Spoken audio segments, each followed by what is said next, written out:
Elas são cada vez mais decisivas no desempenho do seu computador. Só que na hora de escolher, você precisa ficar atento a alguns detalhes importantes. Veja como funcionam as placas de vídeo.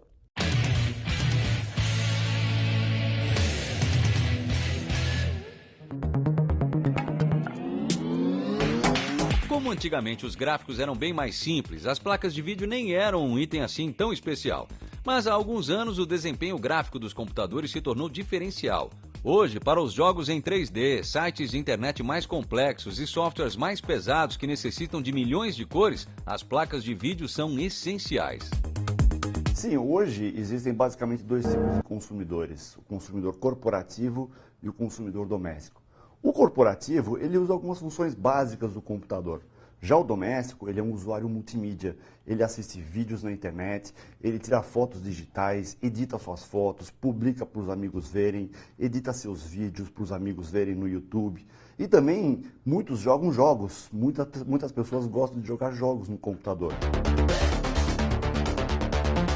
Alguns computadores têm capacidade gráfica on-board, ou seja, não precisam de uma placa de vídeo independente. Mas esse tipo de placa é mais restrita e é mais indicada para páginas leves de internet e trabalhos mais comuns, como edição de textos, por exemplo.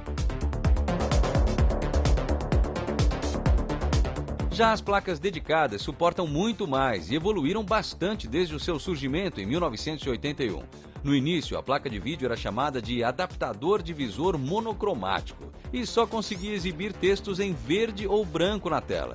Hoje, o padrão mínimo das placas de vídeo são as VGA, que exibem até 256 cores. Já as mais modernas, com matriz quântica gráfica estendida, podem exibir milhões de cores. Veja como funciona. As imagens no seu monitor são formadas por pixels, que são pequenos pontos de luz. Para montar uma imagem, o computador muda a cor de cada pixel. É aí que entra a placa de vídeo. Com um processador próprio e independente, ela traduz os dados binários em forma de imagem, que é transferida até o monitor por meio de um cabo. Essa função exige muito processamento, e o computador sozinho não daria conta, ou ficaria lento demais. Em resumo, dá até para dizer que a placa de vídeo é como um pequeno computador com sua própria memória RAM e processador. O processador da placa de vídeo, chamado de unidade de processamento gráfico, GPU, é semelhante a uma CPU, mas não faz exatamente a mesma coisa.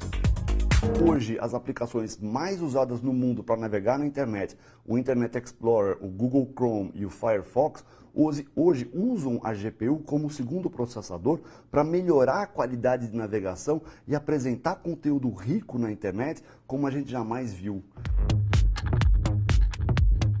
Além da conexão com a placa-mãe e com o monitor, a maioria das placas de vídeo traz também conexões de saída para TV ou S-Vídeo, Firewire ou USB e, nas mais novas, até saída em alta definição HDMI. Mas qual seria a placa de vídeo indicada para cada tipo de usuário?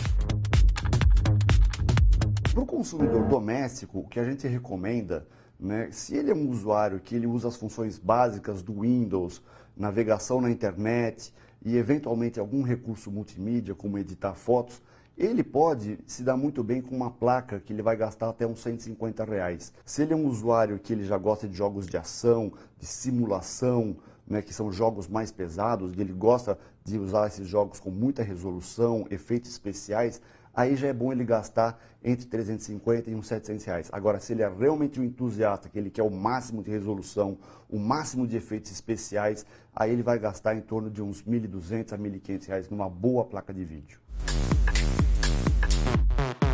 É possível colocar ou atualizar a placa de vídeo em praticamente qualquer computador desktop, mesmo que ele já tenha uma placa on-board. Só que nesse caso, é claro, você vai usar a capacidade de processamento da placa nova. A que já estava no computador fica desabilitada. A instalação de uma placa de vídeo é bastante fácil e não requer grandes habilidades. Primeiro, você a encaixa na placa-mãe, conecta o cabo ao monitor. Depois, é só instalar o drive e pronto. Mas nos casos dos notebooks, é bom ter um cuidado especial. Quando você vai escolher um notebook para você, e você é um usuário multimídia, você gosta de eventualmente jogar um jogo, tá? Você vai escolher um notebook que tenha uma GPU, um processador gráfico lá dentro. Um detalhe importante, muita gente associa a performance da placa com a quantidade de memória que ela possui, mas não é exatamente assim não. Na placa de vídeo, o componente mais importante é a GPU, é o modelo do processador gráfico. Então você sempre tem que olhar primeiro qual que é o modelo de processador gráfico e quão avançado e quão poderoso é aquele processador gráfico. Em segundo lugar, você olha a quantidade de memória. No olhardigital.com.br você encontra matérias específicas sobre placas de vídeo e até sobre as mais modernas, exclusivas para conteúdo 3D. Acesse e confira.